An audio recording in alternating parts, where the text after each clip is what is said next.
Hi, it's a pleasure to give a talk at FOCS 2021, and I thank the organizers for organizing this event. And I'll talk about one-step replica symmetry breaking of random regular null SAT. And this is joint work with Danny Nam and Allan Sly. So first, I'll introduce what random Kset and random regular non-equal set models are.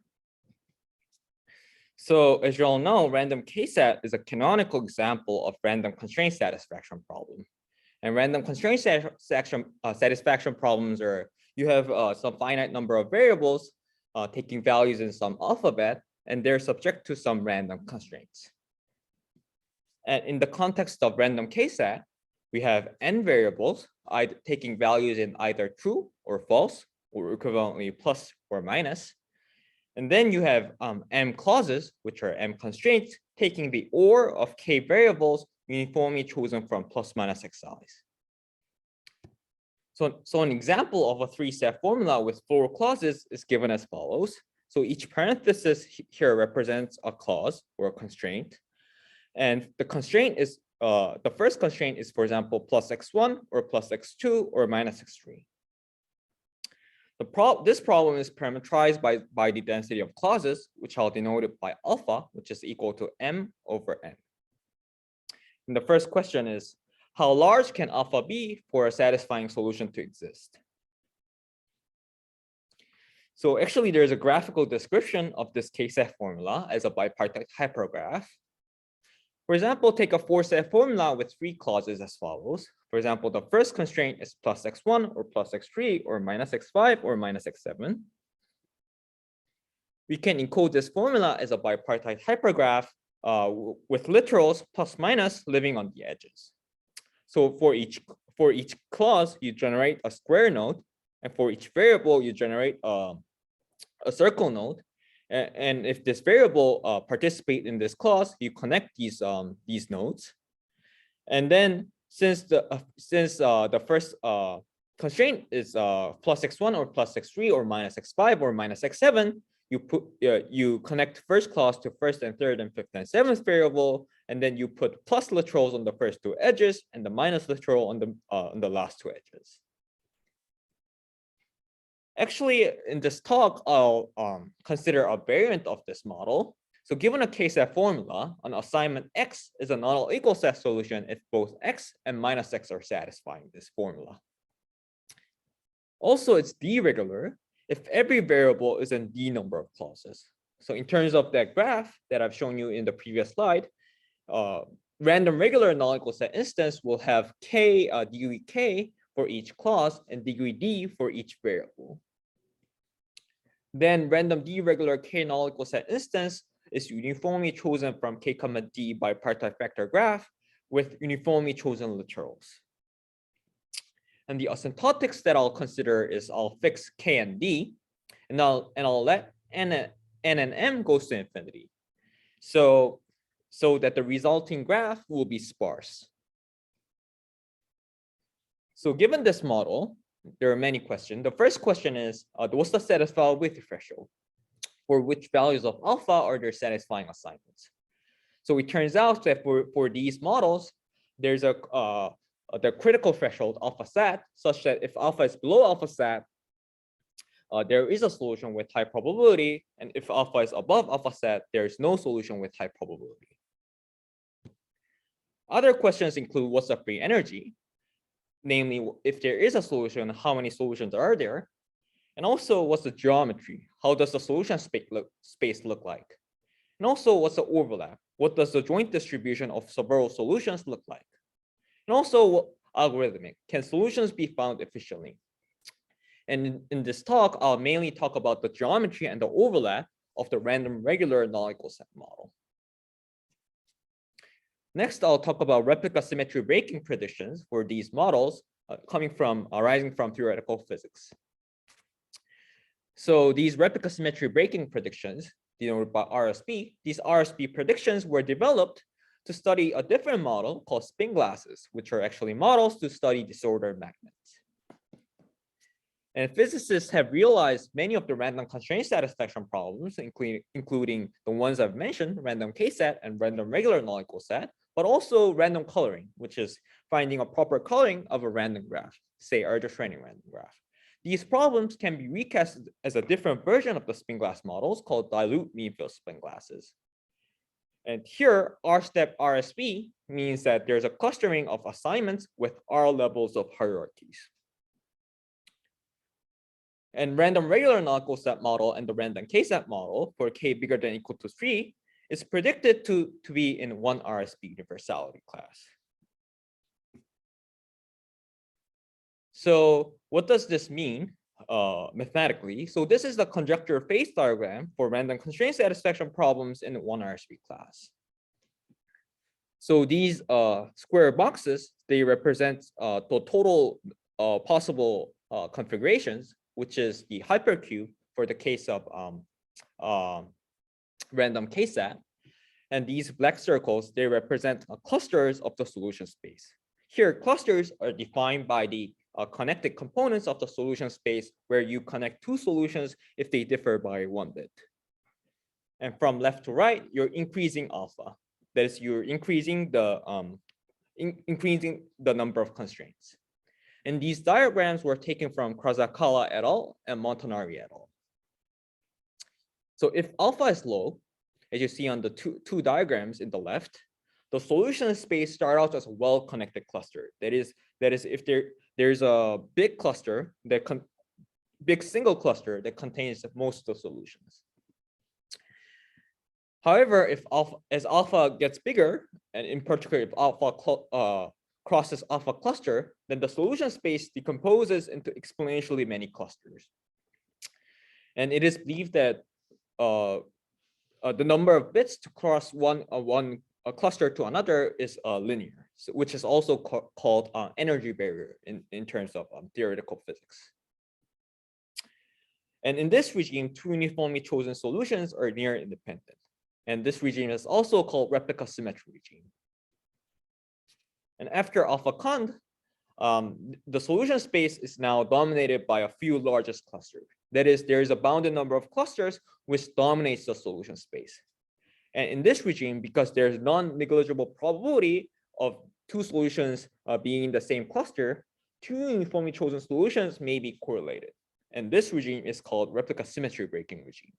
And this regime is also called condensation regime because the solution space condensates. And after alpha SAT, there's no solution with high probability. Now I'll talk about what's known rigorously about these conjecture phase diagram for the case of random regular non-equal set model. And I'll first talk about satisfiability threshold. So one could try to calculate the first moment of the total number of non-equal set solutions. And I'll denote it by Z. Well, the first moment of Z is very easy to calculate. There are a total number of 2 to the n possible candidates of solutions, and each candidate has probability 1 minus 1 over 2 to the k minus 1 raised to the power m probability of satisfying. This is because each literals are independent with and also uniform. And looking at the exponent here, this exponent decreases in alpha. In particular, it crosses 0 at alpha 1, which is about 2 to the k minus 1 log 2. Thus, this first moment threshold, alpha 1, separates when the first moment goes to infinity or first moment goes to 0. Thus, simple application of the Markov inequality shows that alpha SAT cannot be bigger than alpha 1. However, alpha 1 is not equal to alpha SAT, and this is what makes this problem interesting. And this is because of the sparsity, due to the sparsity of the graph. Because the graph is sparse, there are at least linear number of unconstrained variables. And here, unconstrained means it can be flipped between plus and minus without violating any of the clauses. So if there is a solution, by flipping these unconstrained variables, one can generate 2 to the epsilon n number of solutions. And this epsilon is bounded away from 0 as alpha approaches alpha 1. So alpha 1 cannot be equal to alpha SAT. One could also try to use second moment method to locate the satisfiability threshold, which is given by this inequality. And for this to be useful, we always require the second moment is on the same order of first moment square. And this fails for alpha just below alpha SAT. And this is due to the intrinsic correlation coming from largest cluster that I've mentioned in the condensation regime. So in summary, first moment method and the second moment method on the number of total number of non-local set solutions fails to locate the satisfiability threshold. But it turns out that second moment method on the total number of clusters rather than total number of solutions locate the satisfiability threshold. And in order to calculate the total number of clusters, we represent clusters as a new spin system via what's called the coarsening algorithm. So coarsening algorithm proceeds as follows. So you start off from a solution and you pick a variable. And if the value of this variable can be flipped between plus and minus without violating any of the clauses, you set this variable to free. So you introduce new spin called free. And you iterate this procedure until done. Then at the end, each variable is mapped to a value plus minus free. Then this resulting configuration, plus minus free configuration, will represent the cluster. This is a spin system satisfying the following conditions. The F variables are not forced by any clause. Also, plus and minus variables must be forced by at least one clause. This is because otherwise we would have flipped these variables to free. And also there's no violated clause. We call this cluster model the frozen configuration model. And this model is a good representation of the clusters. Indeed, applying the second moment method to the number of frozen configuration, Sohn show that for a random regular non-equal set model, for k large enough, they showed the exact satisfiability threshold, which is about 2 to the k minus 1 log 2, but there's also a correction term. And this is the root of phi of alpha equals 0. So phi of alpha is given by this, this function, which depends on q, and then q is the unique solution to this equation. So result of Sohn shows that if alpha is below alpha SAT, there is a solution with high probability, but if alpha is above alpha SAT, there is no solution with high probability. Next, I'll talk about what's known beyond the satisfiability threshold. In particular, I'll talk about the condensation threshold. So there is even more detailed physics prediction saying that there's a complexity function sigma of s, which is so that the number of clusters of size e to the ns, it concentrates around its expectation, which is given by e to the n sigma of s. So that the first moment is composed by the following sum. So this first moment is dominated by s, where s plus sigma s is maximized. That is when sigma prime of s equals -1. So a typical the complexity curve is given by this blue curve, and this red dot represents what's dominating the first moment. And this curve is when alpha is in the clustering regime. And when you increase alpha, because you're adding more constraints, the whole complexity curve will go down. And at some point, this red dot will be at the x-axis. And this is exactly when the condensation threshold is at. And after the condensation threshold, this red dot will be below x-axis. So what's dominating the first moment, you won't see this size in a typical cluster. And after some point, the whole curve will be below x-axis, and this is exactly when where the satisfiability threshold is at. And after alpha SAT, there is no solution with high probability. So look at the curve in the condensation region. So this purple curve represents the complexity curve in the condensation region.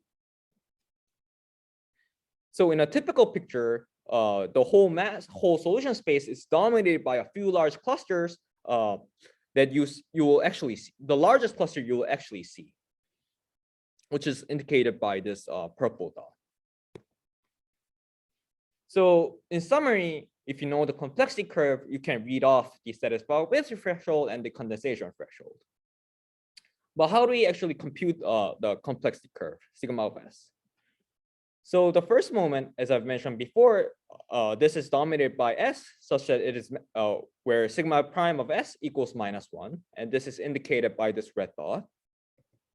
If you calculate the expectation of the total number of clusters, this is maximized when sigma prime of S equals 0.